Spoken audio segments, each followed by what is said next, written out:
Mr. Holmes, your brother, sent me. Oh, terrific. Let me guess. A mission of global importance, a nation forever in my debt? Let's get this over with. I see the Holmes demeanor is genetic. Well then, this island is home to a seemingly innocuous astronomy professor named Jacob Haring. In high society, though, he's rather more infamous. He possesses a collection of scandalous materials that could compromise almost every aristocrat in Britain. And Haring recently got his hands on information that would expose one of our men. He agreed to return it, so long as he was paid a visit by a Holmes. And Mycroft was too busy watching the crown jewels? Fine. I'll visit Mr. Haring the moment I can spare the time. Just wait. The man is a loner, but a cunning one. This invitation implies he has something in mind for you, so be careful. And remember, I was never here.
Extra!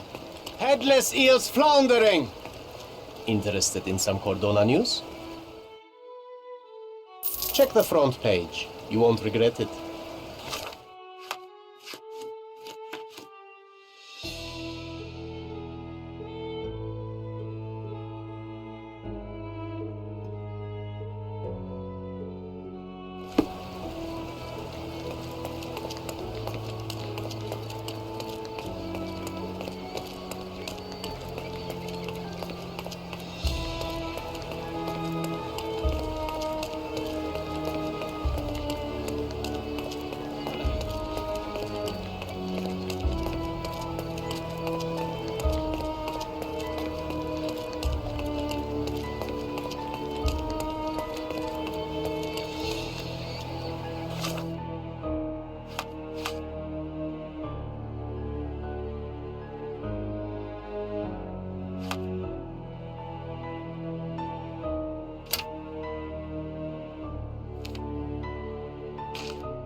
Boom, Sherry. I found a corpse. Don't you think it's strange we always end up in situations like this? Seek, and ye shall find.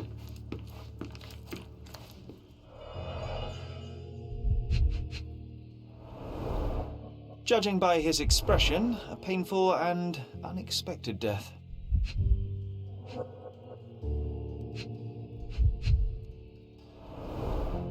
His hand is clinging to his chest, but he has no stab or gunshot wounds.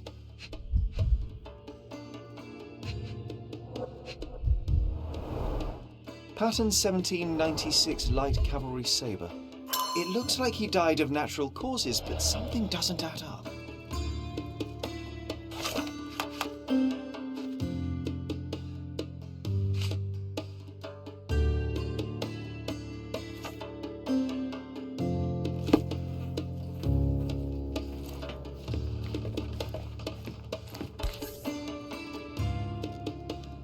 It would not be easy to cut this hat in two.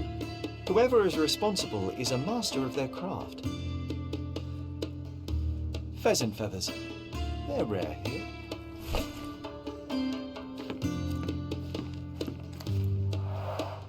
John, do you know any songbirds? Oh, I don't know. Partridges, birds of paradise, chickens. Okay, I might just be hungry. Old, but still deadly. 2 sabers used to be mounted here.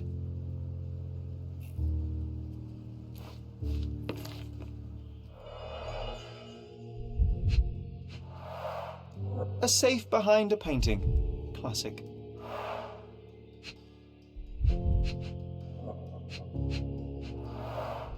This was opened carefully.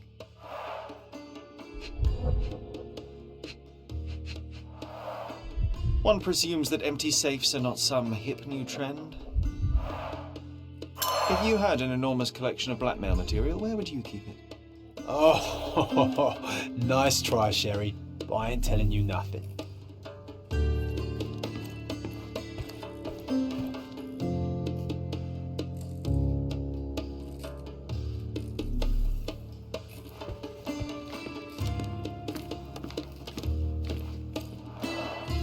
The clock's hands aren't moving.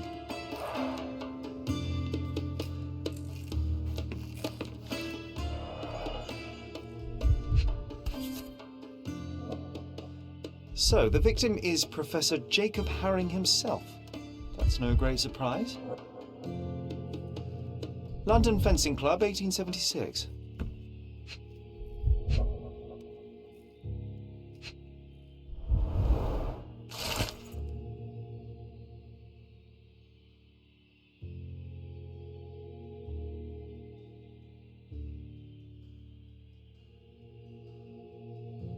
Completely healthy and ready to take part in the fencing competition.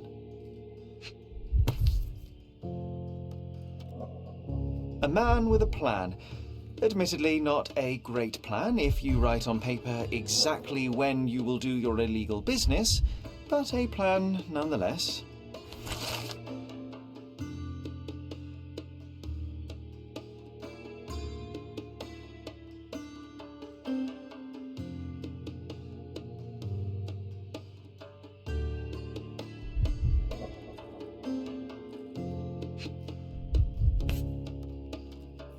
Stamped with Mr. Haring's personal seal.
Mr. Herring was not one to deviate from his plans, and yet, on this day, he only managed to answer his mail and never did get to repair the clock. The visitor knew his schedule.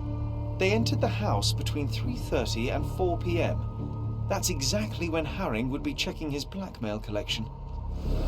When Jacob saw the intruder, his fencing reflexes kicked in. He lunged left to the sabres, wrenched one off the wall, and attacked the visitor.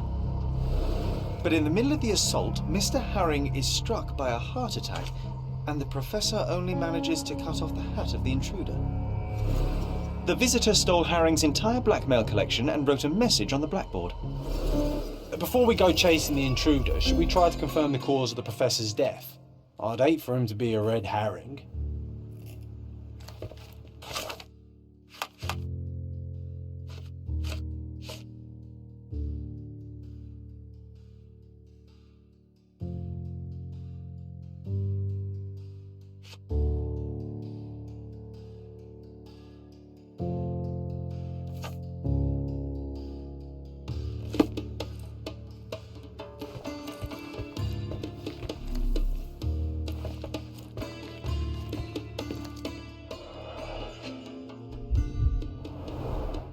Half empty, or for John, half full.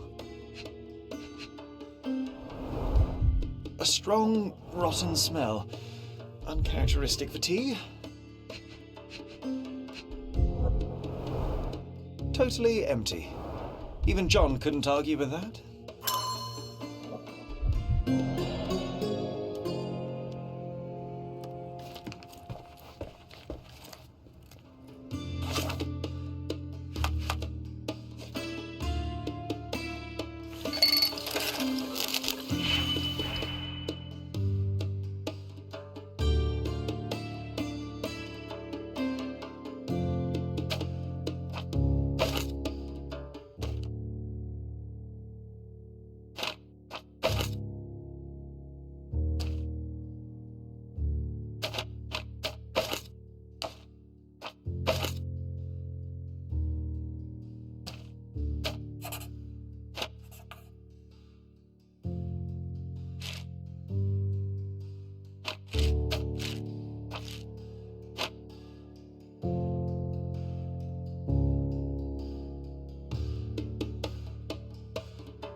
Digitalis is usually used to cure heart disease, but every drug is a poison if you get the dosage wrong.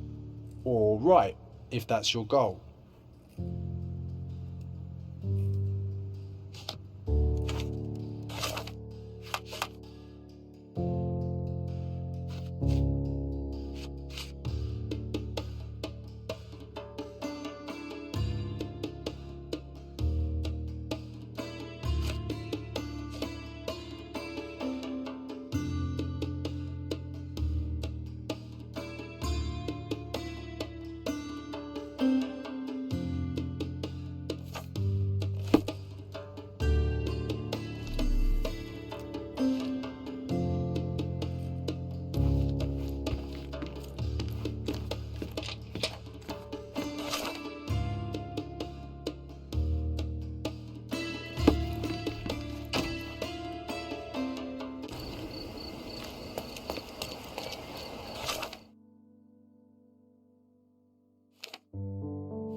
Seems like we have fun neighbours, eh, Sherry? We should introduce ourselves.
He doesn't have an invitation to the club.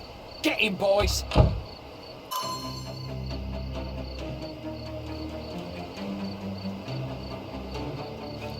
I'm coming.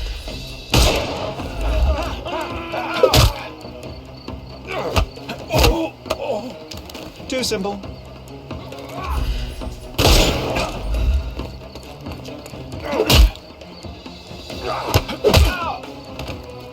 Take a rest, my friend.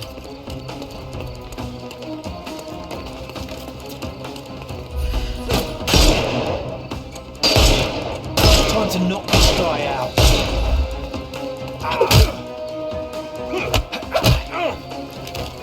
Don't cry, The snuff's ready. You can overcome the brute now.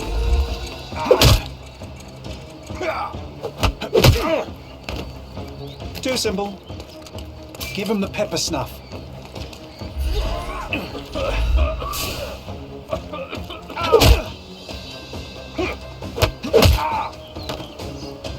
Don't cry, you'll live.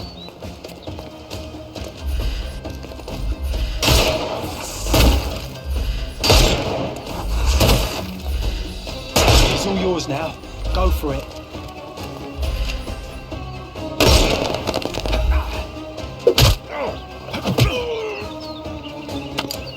No more crime for you until next month.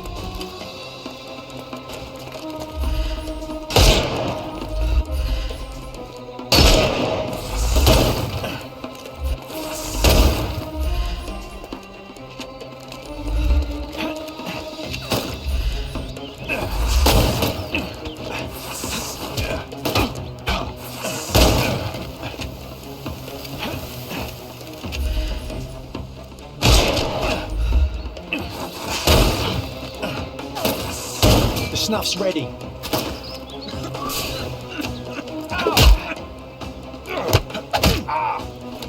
Too simple.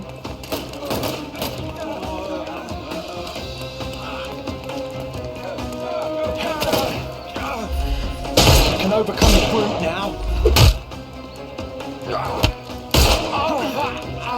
Don't bother moving.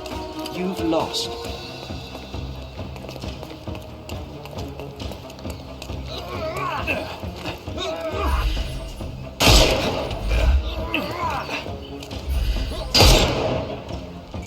It's all yours now. Go for it.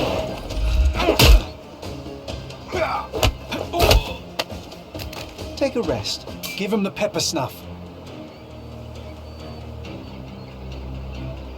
All right, fella. I give up. Take me into custody. You have nothing on me anyway. So I'll walk out the station right after you do.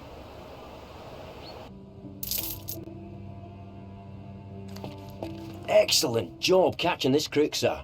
His name is Lucky Joe, and as it happens, someone with influence was after him too. You did them a favour. I just solved the mystery, officer. If a criminal appears in my path, it merely affirms my deductions are sound. Either way, you'll be pleased to know that an anonymous tip has fingered Lucky Joe as being involved in the murder of a famous professor. We have photographs and witness statements. Not so Lucky Joe is headed straight to the gallows. Someone served him to us on a silver platter. Interesting. Well, as a vital ally in the arrest of a wanted murderer, you couldn't possibly object to me interviewing him. Well, vital? Yes. No, of course. Go ahead.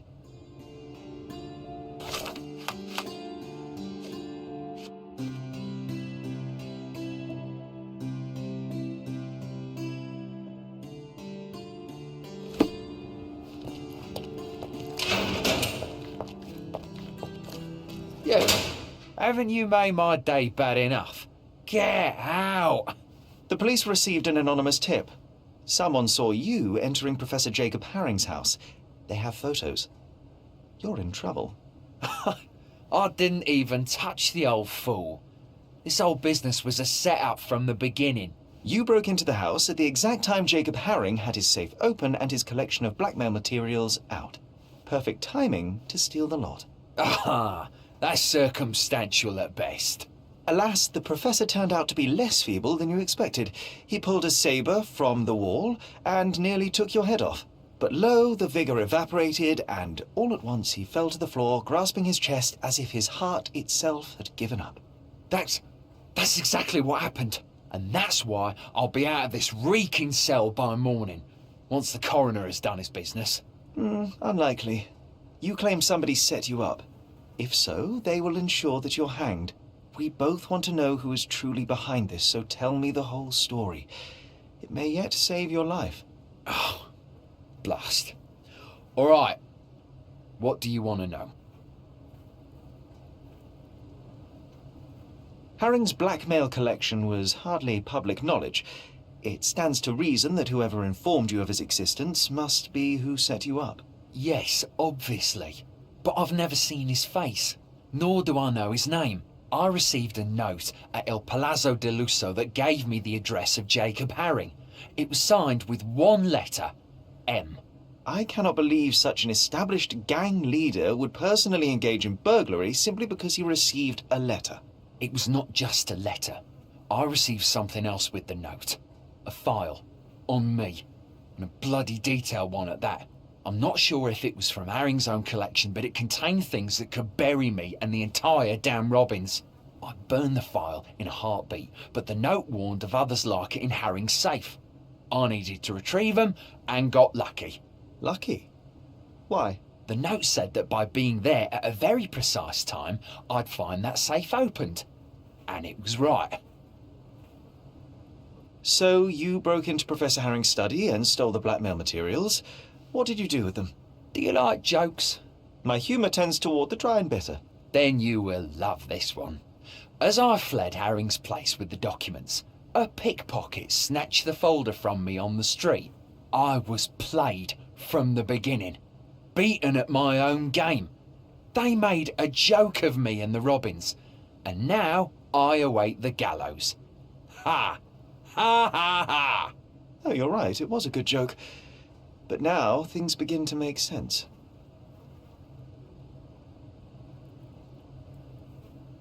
Fear not, Joe. I will prove you didn't kill Professor Herring. What? Then you better do it fast. Per his schedule, Professor Herring had tea with a guest not long before you arrived. The tea in Herring's teapot was dosed with digitalis. A large dose of such a drug, coupled with physical exertion, can cause cardiac arrest. So if the old man hadn't attacked me... He may have lived, yes. But it wasn't you who killed him.